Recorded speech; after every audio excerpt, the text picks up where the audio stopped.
Gold, trusted gold buyers. మీరు తాకట్టు పెట్టిన బంగారాన్ని విడిపించి ఈ రోజు ఉన్న మార్కెట్ ధరకు కొనబడను.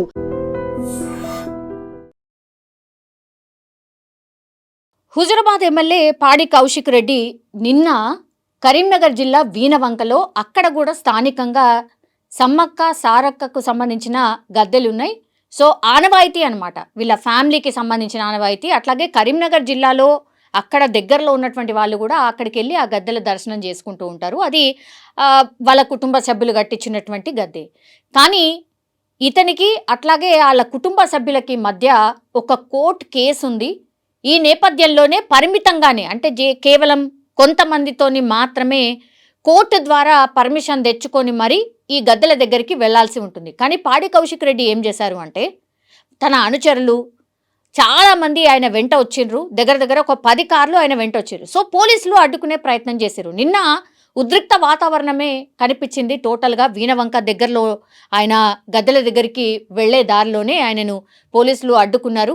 మీరు ఇంతమందితోని వెళ్ళడానికి పర్మిషన్ లేదు, కోర్టు ఆదేశాలు ఉన్నాయి, ఇంతింత మందిని మేము అలౌ చెయ్యలేము, కాబట్టి మీ కుటుంబ సభ్యులు అండ్ పరిమిత సంఖ్యలో మాత్రమే మీరు వెళ్ళి అమ్మవార్ల దగ్గర దర్శనం చేసుకొని వచ్చేయండి అనేటువంటి మాట ఖరాఖండిగా చెప్పారు. దీంతో పాడి కౌశిక్ రెడ్డి ఎప్పుడు వివాదాల్లో ఉంటూ ఉంటారు కాబట్టి మీరు చూడండి, ఈ విజువల్లో కూడా ఆయన ఎంత అగ్రెసివ్గా పోలీసుల మీద కావచ్చు, అక్కడ పక్కన ఉన్నటువంటి వాళ్ళ మీద కావచ్చు, ఒకలాంటి తోపులాట, అట్లాగే ఒక గలాట లాగా సిచ్యువేషన్ కనిపిస్తోంది.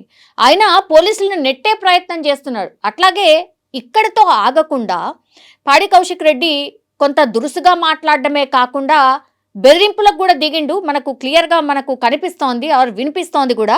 ఆయన ఏమంటున్నారంటే, రాబోయేది బీఆర్ఎస్ ప్రభుత్వమే, తనని అడ్డుకుంటే అప్పుడు మీ సంగతి చూస్తా అంటూ పోలీసులను బెదిరించే ప్రయత్నం కూడా చేసిండ్రు. సో పోలీసులకు అట్లాగే కౌశిక్ రెడ్డి మధ్య చాలాసేపు వాగ్వాదం జరిగింది. కుటుంబ సభ్యులు, ఆయన వెంట వచ్చినటువంటి అనుచరులు పూర్తిగా రోడ్డు పైన కూర్చొని ఆందోళన చేసిండ్రు. వాళ్ళందరినీ కూడా పూర్తి స్థాయిలో లిఫ్ట్ చేసి పోలీసులు అరెస్ట్ చేసి స్టేషన్కి తరలించినటువంటి సందర్భాన్ని మనం చూస్తూ ఉన్నాం. ఇక్కడ ఈ గలాటా జరిగితే ఆయన మాట్లాడడము, పోలీసులను తిట్టడము, అట్లాగే అక్కడ డ్యూటీలో ఉన్నటువంటి వాళ్ళతోనే దురుసుగా ప్రవర్తించడం, ఇవన్నీ చేశాడు. కాకుండా అక్కడ టెంపుల్ దగ్గరికి వెళ్ళిన తర్వాత ఒక దళిత సర్పంచ్తోని కొబ్బరికాయ కొట్టించాల్సిందే అని ఆయన పట్టుబడ్డం, అక్కడ కూడా కొద్దిసేపు ఉద్రిక్త వాతావరణం నెలకొనడం, అక్కడి నుంచి కూడా పాడి కౌశిక్ రెడ్డిని పోలీసులు పూర్తి స్థాయిలో కంప్లీట్గా, అంటే జస్ట్ దర్శనం చేసుకున్నారా లేదా అక్కడి నుంచి పాడి కౌశిక్ రెడ్డి వాళ్ళ ఫ్యామిలీని కూడా తరలించే ప్రక్రియనైతే మనం స్పష్టంగా చూస్తూ ఉన్నాం. సో ఇక్కడ 2 ఇన్సిడెంట్స్ అనమాట. ఒకటి, గద్దెల దగ్గర చేరుకున్న తర్వాత ఆయన గద్దెల దగ్గర తల్లుల్ని దర్శించుకున్న తర్వాత అక్కడ ఉన్నటువంటి స్థానికంగా ఉన్నటువంటి ఒక దళిత సర్పంచ్ ద్వారా ఆమెతోని మీరు కొబ్బరికాయ కొట్టించాల్సిందే అని అక్కడ వాగ్వాదానికి దిగడం, తర్వాత కోర్టు ఆదేశాలు ఉన్నాయి, ఇంతింత మందిని మేము ఎలో చేయలేము గద్దెల దగ్గరికి అన్న తర్వాత అక్కడ కూడా ఒక రకంగా ఒక ఆందోళనకరమైనటువంటి వాతావరణం సృష్టించడం. దీంతో పోలీసులు ఏం చేశారు అనంటే, పూర్తి స్థాయిలో ఆయన మీద కేసు అయితే నమోదు చేసిండ్రు. ఏమని కేసు నమోదైంది అంటే 126(2), 132, 196, 299 బిఎన్ఎస్ సెక్షన్లతో పాటుగా ఆయన మీద మరికొన్ని సెక్షన్ల కింద పోలీసులు అయితే కేసు నమోదు చేయడం జరిగింది. అదేంటి అంటే, పోలీసులపై దుర్భాషలాడిండు, విధులకు ఆటంకం కలిగించిండు, అట్లాగే దౌర్జన్యంగా ఆయన ప్రవర్తించిండు అన్న అభియోగాలపైన అయితే పలు సెక్షన్ల మీద ఇప్పుడు పాడి కౌశిక్ రెడ్డి మీద కేసులు అయితే ఫైల్ అయినాయి. కానీ బీఆర్ఎస్ వాదన ఏంటి అనంటే, అది ఆనవాయితీగా వస్తోంది, అసలు గద్దెల దగ్గరికి పోవడానికి రెస్ట్రిక్షన్ ఏంది, ఎందుకు దేవుళ్ళ దర్శనం కూడా మీరు చేయించుకోవట్లేదు, ఇది దౌర్జన్యంగా కావాలనే మమ్మల్ని అడ్డుకునే ప్రయత్నం చేస్తున్నారు అనేటువంటిది బీఆర్ఎస్ వాళ్ళ వాదనగా మనకు స్పష్టంగా కనిపిస్తోంది. అది వాళ్ళు కట్టించుకున్నటువంటి గద్దెలు, వాళ్ళకే దర్శనం చేయడానికి లేదు, ఇంతే మంది రండి అంతే మంది రండి అని మీరెట్లా అంటారు?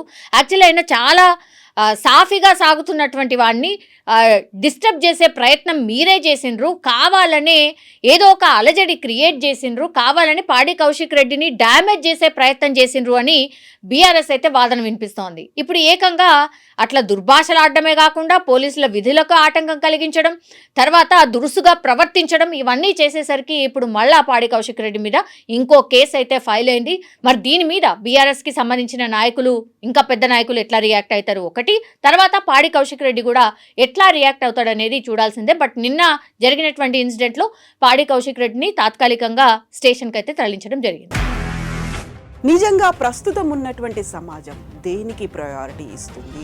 ఆర్థిక సంబంధాల చుట్టూ మాత్రమే తిరుగుతోంది. మళ్ళీ ఎన్నికలంగానే చాలా విరక్తి కలుగుతున్నాం. మంచి అనిపిస్తుంది కదా, లేడీస్ కూడా ఛాలెంజింగ్ జాబ్స్ చేసినప్పుడు చాలా బాగుంటది. ట్రాఫిక్ అసిస్టెంట్స్ గా నియమించిన ట్రాన్స్జెండర్స్ అందరితో సాల్యూట్ చేయించుకుంటున్నారు. ఫుడ్ డెలివరీ ఇవ్వటానికి వెళ్ళినటువంటి డెలివరీ బాయ్ అనిల్ పై కళ్ళ ముందు